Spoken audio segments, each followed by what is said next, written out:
In this video, I'm gonna teach you a very useful tutorial on how to fix the date and time is missing here in your Windows 11 taskbar. So without any further ado, let's begin. First of all, you need to navigate here at the start, make a right click, scroll up, and click on settings. You can also press Windows key and I key together on your keyboard, and in that way or manner, you would be able to open the settings.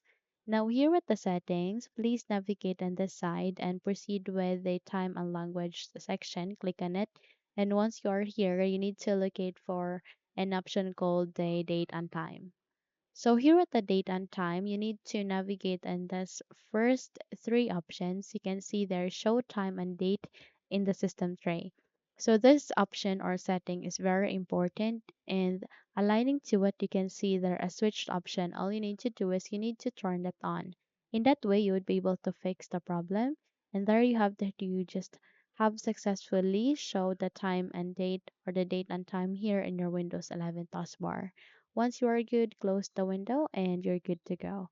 So if you think this video had helped you a lot, then please don't forget to subscribe, hit the like button as well as the bell icon to be updated for more tutorials like this.